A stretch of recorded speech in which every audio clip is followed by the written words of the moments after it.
असलामुअलैकुम की हाल चाल ने मेरे भैन भाइयों उम्मीद करना तुम ठीक हो। सो अलहमदुलिल्लाह असी थोड़ी दुआवां नाल ठीक ठाक हाँ। तो अज का व्लॉग शुरू करने पहले मेरी एक छोटी जी रिक्वेस्ट है कि मेरी वीडियो को लाइक किया करो और मेरे चैनल को सबसक्राइब कर लो ताकि मेरे हर आने वाली वीडियो थोड़े तक बआसानी पहुँच सके। तो अज के साडे व्लॉग का मौजू है जी है कब्रस्तान है कब्रां की सफाई वगैरह करना और इन्हों पानी पाना क्योंकि पिछला टाइम हो गया। और उस तो इलावा जोड़े छोटे छोटे बूटे वगैरह लगे हुए इन्होंने साइडों तो तला साफ करना और इन्होंने पानी लाना क्योंकि ये अल्लाह कर सी जल्दी जल्दी वड्डे हो जासन मुड़ा कब्रां के उत्ते साया हो जासी इन्हों का सवाब का काम है। तो यह बच्चे जोड़े ने अल्लाह रखा और मोहम्मद अजीम है नलके तो पानी दी बाल्टियां भरते पे पानी भर के तो मुड़े इन कब्रां तो पासन जड़ियाँ कच्चियां ने या पक्कियां ने इन कब्रां तो पानी पासन मैं उतना टाइम तक बूटियां के थल्यों सफाई कर लेना। सफाई करके इन्हों के थल्यों तो इन्होंने पानी शानी लाने हैं। कब्रस्तान में काफ़ी सारे दरख्त हैं जी छोटे छोटे जिन्हों के थल्यों मतलब सफाई करने वाली और जिन्होंने पानी वगैरह कोई नहीं लाता उन्होंने अज आप पानी लाने हैं और उन्होंने गमलों की सफाई करने हैं। जिमें कि वेखो यह भी छोटे छोटे एक बूटा खड़ोता है एक नाल वेखो जी छोटे छोटे काफ़ी सारे बूटे विच लगे हुए हैं जिन्हों एक बूटा खड़ोता उन्होंने पानी कोई नहीं लाते। मलंग है चाचू नसीर जो उनका कदे टाइम लग जाए तो पानी लाता है जे ना लगे टाइम होंगे तो उस सफाई मसे करता कब्रस्तान की या कब्रस्तान के अगले एरिए तो इस वजह तो मुझे मैं ही जो काम कर देना क्योंकि नेकी का काम में सवाब मिलता है किसी तो एहसान तो करना नहीं। इस वजह तो मुझे मैं ही जो काम मैं आप ही कर लेंदा उन्ना तो चलना हूँ इन कब्रां उस पहली तो शुरू कर दो पानी पाना तो मैं रंबी नाला सफाई कर देना इन्होंने बूटियां देखूँ मेरे सफाई करते तक तुम पानी लाओ जेड़े कब्रां ते लगता है तो उस तो बाद आप बूटियां पानी ला दिसा। हाँ जी तला किता बच्चे पानी पाना शुरू कर दिता बच्चों ने तो इकरा फातिमा तो कोल रेहान खड़ोते ने तो दूए दो में अल्लाह रखा तो मोहम्मद अजीम पानी पाते बंदे ने इन्होंने कब्रां के उत्ते। नेकी का काम है मेरा पुत्र खुश हो के किता करो जे अज आप किसी की कबर से पानी लसा खान कोई अपनी कबर से भी लासी अल्लाह कर सी। हाँ जी तो पहला बूटा इनके थल्लों मैं सफाई करनी शुरू कर दी तो हूँ इनके थल्लों सफाई करके तो मोड़ इनके हेठ पानी लाने इन तो बच्चे आ वेखो माशाअल्लाह पानी ला रहे हैं कब्रां के उत्ते जी। तो मैं इनके थल्लों सफाई कर दी बूटे दे वेखो आ गाह भी पिया तो मिट्टी तो गाह भी रख दिता। हाँ जी गुज्जी पा पानी तो रेहान भी घरों जाग चाल है कि मैं भी पानी पाना नेकी का काम है मैं भी थोड़े नाल लगना। मैं चलो कोई रोला नहीं और भी गुज्जी एक दो इन भर के ना दुए जाग जाए तो इन जाग पा इनकी अम्मी का नाँ रखे हुए गुज्जी तो माशाअल्लाह इकरा फातिमा भी पानी पा रही कब्रां ते अल्लाह रखा भी है। वेखो ए मेरे वालिद साहब की कबर है जी बिल्कुल ही इस बूटे के नज़दीक है। तो यह वेखो बच्चे माशाअल्लाह पानी पाते बंदे ने कब्रां ते और रेहान बेटा इनके पानी लिया के पा दे तो मोहम्मद अजीम पांदा बंदा पानी कबर ते अल्लाह रखा तो इकरा फातिमा हूँ चलने चल के आओ उत्थे दूसरे बूटे करने साफ और उसनों तो उनके थल्ले पानी लाने।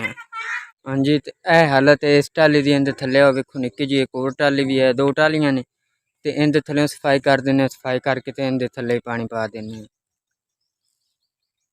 हाँ जी तला किता इस टाली के थल्ले सफाई कर दी हूँ अल्लाह रखा इन पानी लांदा पे माशाअल्लाह तो यह बाजी होरी चाह लैके आ गए साडे पिछे। हाँ जी मैं कि मेहनत करदे पे ने तुहानू काफी टाइम लग जाना तुस घर गए ता चलो मैं किथे मगरे ला जानी है चलो काम भी करदे रस नाले चाह पी दे ठीक हो गया बाजी तो मेहरबानी थोड़ी तो यह बाजी साढ़े 3 कप चाह दे लाया ही साढ़े वास्ते। हाँ जी दो बच्चों दे ने ते एक मुस्तफा दा। हाँ जी तो जिस मेरे भाई बहन ने पीनी हो साथ बिस्मिल्लाह आके पी सकता है मुड़स तो मेहनत कर रहे हैं काम करते बने इस वजह घर भी नहीं जा सकते इससे तो चंगा किया बाजी होरी चाह लैके पिछे ही आ गए बाजी हूँ थोड़ा जहा पानी गला दिया पीवन वाला तो अल्लाह रखा पानी भरदा बंदा है तो और रेहान घरों पानी भर के लाया मोटर तो मोहम्मद अजीम पानी भर पांदा बंदा उत्ते कब्रां दे ठीक बाजी पानी जल्दी गलाव्या तो और टाली थल्ले मैं सफाई कर दी थल्ड़ा हिस्सा मतलब जोड़ा कि पानी लावन वाला साइडों तो है कोई नहीं की क्योंकि कई ना करने वाली सफाई है रंबे नाल तो बड़ा टाइम लग जासी तो चाचू नसीर नुकसा चाचू नसीर मुड़ कई देसी तो उनके नाल साइडों तो भी सफाई कर दी सा इंशाअल्लाह उल अजीम।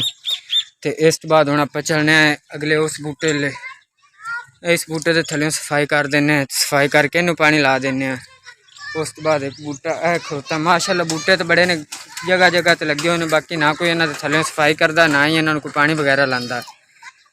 ਤੇ ਮੇਰਾ ਜਦੋਂ ਟਾਈਮ ਲੱਗ ਜਾਵੇ ਮੈਂ ਮੁੜ ਸਫਾਈ ਵੀ ਕਰ ਦਿੰਦਾ ਤੇ ਪਾਣੀ ਸ਼ਾਣੀ ਵੀ ਲਾ ਦਿੰਦਾ, ਕਿਉਂਕਿ ਨੇਕੀ ਦਾ ਕੰਮ ਹੈ। ਤੇ ਸਿਆਣਿਆਂ ਦਾ ਕੌਲ ਹੈ ਕਿ ਨੇਕੀ ਕਰ ਦਰਿਆ ਮੇਂ ਡਾਲ। ਇਹ ਵੇਖੋ ਆ ਬੂਟੇ ਸਾਡੇ ਕਬਰਸਤਾਨ ਵਿੱਚ ਬੜੇ ਲੱਗੇ ਹੋਏ ਨੇ। ਵੇਖੋ ਕਬਰਾਂ ਦੇ ਉੱਤੇ ਵੀ ਬੜੇ ਹੀ ਲੱਗੇ ਹੋਏ ਨੇ। ਇਹ ਪਤਾ ਨਹੀਂ ਕਿ ਇਹਦਾ ਬੂਟਾ ਹੈ ਜਾਂ ਇਹਦਾ ਕੀ ਫਾਇਦਾ ਹੈ, ਪਰ ਚਲੋ ਆਪਣਾ ਮਕਸਦ ਤੇ ਸਫਾਈ ਕਰਨਾ ਔਰ ਪਾਣੀ ਲਾਣਾ ਹੈ ਨਾ। ਆਪਾਂ ਇਹਨੂੰ ਸਫਾਈ ਕਰਕੇ ਤੇ ਪਾਣੀ ਲਾ ਦਿੰਦੇ ਹਾਂ। ਵੇਖੋ ਵੀ ਟਾਹਲੀ ਦੇ ਦਰਖਤ ਹੈ, ਇਹਦੇ ਥੱਲੇ ਵੀ ਆਪਾਂ ਪਾਣੀ ਲਾਉਂਦੇ ਹਾਂ। ਹਾਂਜੀ, ਤੇ ਇਸ ਬੂਟੇ ਦੇ ਥੱਲੇ ਮੈਂ ਸਫਾਈ ਕਰ ਦਿੱਤੀ, ਨਾਲੇ ਥੋੜਾ ਜਿਹਾ ਮਾਰ ਸਟਿਆ ਵੀ ਇਹਦੇ ਹੇਠਾਂ ਪਾਣੀ ਪਾਵਣ ਦੀ ਜਗ੍ਹਾ ਬਣ ਜਾਵੇ। ਚੱਲ ਰਿਹਾ ਹੁਣ ਇਹਦੇ ਵਿੱਚ ਪਾਣੀ ਪਾ ਦੇ। ਮਾਸ਼ਾਅੱਲਾ ਬੱਚੇ ਵੀ ਮੇਰੇ ਨਾਲ ਕਾफ़ी ਹੈਲਪ ਕਰਾ ਰਹੇ ਨੇ। ਤੇ ਇਹ ਵੇਖੋ ਜੀ, ਇਹ ਕੋਈ ਕਬਰ ਤੇ ਮਤਲਬ ਫੁੱਲ ਵੀ ਸੱਟ ਗਿਆ ਤੇ ਪੱਤੇ ਵਗੈਰਾ ਵੀ ਤੋੜ ਕੇ। ਤੇ ਅਗਲੇ ਦਿਨ ਉਸਤਾਦਾਂ ਨੇ ਸਾਡੇ ਇਮਾਮ ਮਸਜਿਦ ਨੇ, ਜਿਹੜੇ ਕਿ ਇੱਥੇ ਸਾਡੀ ਜਾਮਿਆ ਮਸਜਿਦ ਦੇ ਇਮਾਮ ਮਸਜਿਦ ਨੇ, ਉਹਨਾਂ ਇੱਥੇ ਅਜਨਾ ਦੇ ਟਾਈਮ ਸਾਨੂੰ ਦੱਸਿਆ ਹਾਂ ਵੀ ਜਿਹੜਾ ਕਿ ਕਬਰਸਤਾਨ ਵਿੱਚ ਪੱਤੇ ਜਾਂ ਸਬਜ਼ ਘਾਹ ਵਗੈਰਾ ਜੇ ਕੋਈ ਵੀ ਚੀਜ਼ ਸਬਜ਼ ਤੋੜ ਕੇ ਕਬਰਾਂ ਤੇ ਪਾਵਣ ਦਾ ਸਵਾਬ ਨਹੀਂ ਹੁੰਦਾ, ਕਿਉਂਕਿ ਉਹ ਤਾਂ ਪਹਿਲੇ ਹੀ ਆਲਰੈਡੀ ਕਬਰਸਤਾਨ ਵਿੱਚ ਖਲੋਤੀ ਹੁੰਦੀ। ਲਿਹਾਜ਼ਾ ਕਬਰਸਤਾਨ 'ਚ ਪੱਤੇ ਵਗੈਰਾ ਤੋੜ ਕੇ ਉੱਤੇ ਨਾ ਪਾਇਆ ਕਰੋ, ਉਹਦਾ ਕੋਈ ਸਵਾਬ ਨਹੀਂ ਹੁੰਦਾ। ਪਰ ਮੁੜ ਸਾਡੇ ਜਟਕੇ ਲੋਕ ਜਿਹੜੇ ਨੇ ਉਹ ਇਸ ਗੱਲ ਨੂੰ ਨਹੀਂ ਸਮਝਦੇ, ਉਹ ਇੱਥੋਂ ਕਬਰਸਤਾਨ 'ਚ ਤੋੜ ਕੇ ਕਬਰਾਂ 'ਤੇ ਪਾ ਦਿੰਦੇ ਨੇ। ਬਾਕੀ ਅੱਲਾਹ ਪਾਕ ਖੈਰ ਕਰੇ, ਰੱਬ ਇਹਨਾਂ ਨੂੰ ਹਿਦਾਇਤ ਦੇਵੇ। ਤੇ ਇੱਥੇ ਇਸ ਕਬਰਸਤਾਨ 'ਚ ਅਕਸਰ ਐਸੀਆਂ ਕਬਰਾਂ ਨੇ ਜਿਨ੍ਹਾਂ 'ਤੇ ਉਹਨਾਂ ਦੇ ਵਾਰਿਸ ਕੋਈ ਨਹੀਂ ਹੁੰਦੇ ਜਾਂ ਕੋਈ ਵੀ ਫੇਰਾ ਨਹੀਂ ਮਾਰਦਾ। ਤੇ ਉਹ ਮੁੜ ਮਲੰਗ ਜਾਂ ਮੈਂ ਜਾਂ ਮਤਲਬ ਚਾਚੂ ਨਸੀਰ ਹੋਰੀ ਦੱਸ ਦਿੰਦੇ ਨੇ ਵੀ ਯਾਰ ਇਹ ਕਬਰ ਹੈ ਤੇ ਇਹਦੇ ਮਗਰ ਫੇਰਾ ਗੇੜਾ ਕੋਈ ਨਹੀਂ ਮਾਰਦਾ। ਜੇ ਅੱਗੇ ਪਿੱਛੇ ਨਾ ਹੀ ਸਫਾਈ ਕਰੀਏ ਤਾਂ ਮੁਰਮਾ 'ਚ ਲਾਜ਼ਮੀ ਉਸ ਕਬਰ ਦੀ ਸਫਾਈ ਉਹਨਾਂ ਕਬਰਾਂ ਦੀ ਕਰ ਦਿੰਦੀ, ਤੇ ਉਹਨਾਂ ਕਬਰਾਂ 'ਚ ਮਤਲਬ ਪਾਣੀ ਵਗੈਰਾ ਲਾ ਦਿੰਦਾ, ਸੱਟ ਦਿੰਦਾ। ਤੇ ਹੁਣ ਉਸ ਤੋਂ ਬਾਅਦ ਇਸ ਬੂਟੇ ਦੀ ਕਰਨੇ ਆ ਸਫਾਈ, ਤੇ ਇਸ ਤੋਂ ਬਾਅਦ ਇਨਸ਼ਾਅੱਲਾ ਉਸ ਵੱਡੇ ਬੂਟੇ ਦੀ ਸਫਾਈ ਕਰਸਾਂ। ਤੇ ਹੁਣ ਇਹਦੀ ਸਫਾਈ ਕਰਕੇ ਇਹਨੂੰ ਪਾਣੀ ਪਾ ਦਿੰਦੇ ਹਾਂ ਜੀ। ਤੇ ਇਹਦੇ ਥੱਲੇ ਵੀ ਸਫਾਈ ਮੈਂ ਕਰ ਦਿੱਤੀ ਹੈ।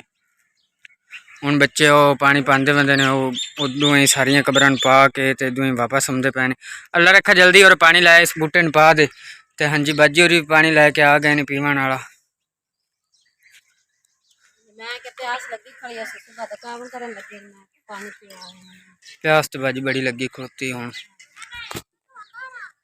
गर्मी भी बहुत ज्यादा है तो प्यास भी बड़ी लगी खड़ोती।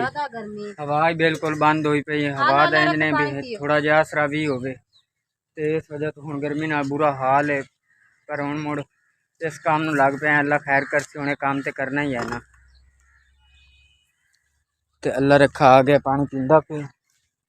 हाँ जी, अज असी भी लेवर तो कोई नहीं गया, अम्मी होरां दी तबीयत खराब आई, नाले अज गर्मी काफ़ी आई तो असीं आखे चलो मैं अज घर अस पट्ठे पुट्ठे बनाने मुस्तफा शुगर अज थोड़ी जी ज़्यादा वधी हुई है, तो इनकी वजह तो अज काम तो कोई नहीं गया। चलो इतनी सफाई सफूई करते हुए तो उन्होंने आखे चलो सफाई कर।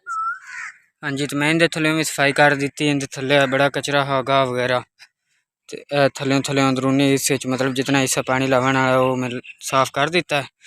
तो यह हुण बच्चे पानी लैके आ गए ने। लाओ यार इस बूटे में पानी लाते क्यों नहीं इन्नी। तो माशाअल्लाह इन्ना वेखो तकरीबन सारिया ही कबरां नूं इस साइड वालियां नूं पानी ला दिता है, जड़ियाँ इस साइड वालियां ने इस एरिया वालियां। तो अज मोहम्मद अजीम इनू पानी ला, तो तू रियान बेटा इत्थों ला कबरां नूं पानी। अल्लाह रखा भी पानी भर के लाया है। तो बच्चे माशाअल्लाह मेरे नाल काफ़ी हैल्प करा रहे हैं, क्योंकि नेकी दा काम है। अल्लाह पाक इन्हां नूं भी अजर देवे। या बच्चे सपारे पढ़ के आए ने, उन्हें आख्या चाचू असी भी तेरे नाल काम कराने। मैं आख्या आ जाओ बेटा, इहदे च केड़ा मसला है। जदों करनी नेकी मुड़ आपां किसी दे सिर ते एहसान क्या करना। पाओ पाओ एक दो बाल्टियां होर पानी दियां लाओ। ते बच्चे पानी ला रहे हैं। तो हुण चलने आपां घर नूं, क्योंकि पिछला टाइम हो गया। हुण चल के वेखने हैं भी घर की की रूटीन है, कोई रोटी सालन उन्हें बनाया है या की मतलब निज़ाम है, कोई सौदा सलफ भी लिया ही नहीं या कोई नहीं। तो चल के घर की सुर करने हैं।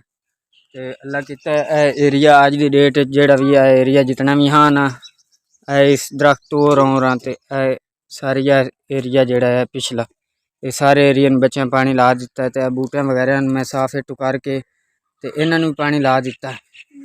तो इंशाअल्लाह लज़ीम अगर जिंदगी रहे तो कल भी इन्हों की सफाई है पिछले कब्रस्तान बाकी जड़े हैं इन्हों भी लाने पानी तो सफाई सफूई कर दिसा। तो सामने माशाअल्लाह साडा घर है जो कच्चा विखिंदा पिया। तो यह उरली साइड तो मेरे वालिद साहब की कबर है। तो इधर भी साढ़े गवाटियां का भी पक्का घर है। तो जोड़ा उतली साइड तो भी पक्का घर है, पर विचले सन साडा कच्चा घर है। अलहमदुलिल्लाह अल्लाह पाक का शुक्र है ਕੱਚਾ ਹੈ। ਚਲੋ ਆਪਣਾ ਤਾਂ ਹੈ ਨਾ, ਇਸ ਤੋਂ ਪਹਿਲੇ ਅਸੀਂ ਕਿਰਾਏ ਤੇ ਰਹਿੰਦੇ ਸੀ ਤੇ ਇਹ ਹੈ ਹੁਣ ਹੀ ਤਕਰੀਬਨ 3-4 ਸਾਲ ਹੋਏ ਨੇ ਕਿਸ਼ਤਾਂ ਤੇ ਜ਼ਮੀਨ ਲਈ ਹੈ, ਜ਼ਮੀਨ ਲੈ ਕੇ ਤੇ ਬਣਾਇਆ ਹੈ।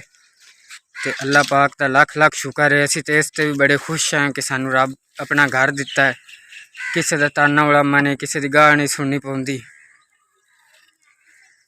ਤੇ ਹੁਣ ਅੱਲਾ ਰੱਖਾ, ਹੁਣ ਪਾਣੀ ਦੀਆਂ 2 ਬਾਲਟੀਆਂ ਭਰ ਕੇ ਲਿਆ ਕੇ ਤੇ ਇਸ ਬਾਰਲੇ ਬੂਟੇ ਨੂੰ ਲਾ। ਤੇ ਮੁਹੰਮਦ ਅਜ਼ੀਮ ਤੂੰ ਹੁਣ ਨਾ ਪਾਣੀ ਭਰ ਕੇ ਤੇ ਅੰਦਰਲੇ ਜਿਹੜੇ ਹਨ ਆਪਣੇ ਗਮਲੇ ਵਗੈਰਾ ਉਹਨਾਂ ਨੂੰ ਪਾਣੀ ਲਾ, ਤੇ ਅੰਦਰਲਾ ਜਿਹੜਾ ਹੈ ਗੁਲਾਬ ਦਾ ਔਰ ਫੁੱਲਾਂ ਬਦਾਮਾਂ ਦਾ ਬੂਟਾ ਉਹਨਾਂ ਨੂੰ ਪਾਣੀ ਲਾ। ਹਾਂਜੀ ਤੇ ਮੁਹੰਮਦ ਅਜ਼ੀਮ ਪਾਣੀ ਲਾ ਰਿਹਾ ਜੀ ਬਦਾਮਾਂ ਦੇ ਔਰ ਗੁਲਾਬਾਂ ਦੇ ਬੂਟੇ ਨੂੰ। ਤੇ ਇਸ ਤੋਂ ਬਾਅਦ ਮੁਹੰਮਦ ਅਜ਼ੀਮ ਉਤਲੇ 2 ਗਮਲਿਆਂ ਜਿਹਨੂੰ ਨੂੰ ਪਾਣੀ ਲਾ, ਵਿੱਚ ਗਿਲਾਸ ਹੀ ਹੁੰਦਾ ਕਿ ਧਿਆਨ ਕਰੀ। ਹਾਂਜੀ ਅੰਮੀ ਜੀ ਹੁਣ ਕੀ ਪਕਾਉਣ ਦਾ ਇਰਾਦਾ? ਪਿਛਲਾ ਟਾਈਮ ਹੋ ਗਿਆ। ਸੁਬਹ ਪੁੱਤਰ ਬਣਾਇਆ ਕਰੇਲੇ ਤੇ ਹੁਣ ਇਰਾਦਾ ਹੈ ਵੀ ਆਪਾਂ ਬਣਾ ਲੈ ਲਾ ਲਿਸਾਂ ਦੁਆ ਅੰਬ ਤੇ ਸ਼ਾਮ ਨੂੰ ਰੋਟੀਆਂ ਉਹਨਾਂ ਨਾਲ ਖਾ ਲਵਿਆ। ਸਾਲਾਂ ਨਾਲ ਨਹੀਂ ਪਕਦਾ ਮੇਰੇ ਕੋਲ, ਮੇਰੀ ਤਬੀਅਤ ਬੜੀ ਖਰਾਬ ਹੈ। ਅੱਛਾ ਮਤਲਬ ਸਾਲਣ ਨਹੀਂ ਪਕਾਣਾ ਤੇ ਅੱਜ ਅੰਬ ਲੈਣੇ ਨੇ ਆਪਾਂ। ਹਾਂਜੀ ਠੀਕ ਹੋ ਗਿਆ ਜੀ, ਅੱਜ ਆਪਾਂ ਅੰਬਾਂ ਨਾਲ ਰੋਟੀ ਖਾ ਲਿਸਾਂ ਜੀ। ਤੇ ਅੱਜ ਅੰਮੀ ਹੋਰੀ ਆਂਦੇ ਨੇ ਵੀ ਆਪਣਾ ਦੁਪਹਿਰ ਵਾਲਾ ਕਰੇਲਿਆਂ ਦਾ ਸਾਲਣ ਪਿਆ ਹੈ, ਇਸ ਵਜ੍ਹਾ ਤੋਂ ਹੁਣ ਪਿਛਲੇ ਟਾਈਮ ਆਪਾਂ ਸਾਲਣ ਨਹੀਂ ਬਣਾਉਂਦੇ ਆ ਤੇ ਅੱਜ ਆਪਾਂ ਅੰਬ ਵਗੈਰਾ ਲੈ ਕੇ ਤੇ ਉਹਨਾਂ ਨਾਲ ਰੋਟੀ ਖਾ ਲਿਸਾਂ। ਤੇ ਪਿਛਲਾ ਟਾਈਮ ਹੋ ਗਿਆ, ਚਲੋ ਹੁਣ ਆਪਾਂ ਨਹਾਉਂਦੇ ਧੋਨੇ ਆ, ਨਹਾ ਧੋ ਕੇ ਚੱਲਨੇ ਆ, ਨਮਾਜ਼ ਪੜ੍ਹਨੇ ਆ। ਤੇ ਅੱਜ ਦਾ ਜੋ ਵੀ ਵਲੋਗ ਆ ਤੁਹਾਡੇ ਭੈਣਾਂ ਭਾਈ ਨਾਲ ਸ਼ੇਅਰ ਕੀਤਾ ਹੈ। इंशाअल्लाह अज़ीम अगर ज़िंदगी रही तो कल के वलोग ਵਿੱਚ ਮੁਲਾਕਾਤ ਹੋਸੀ। खुदा हाफिज़।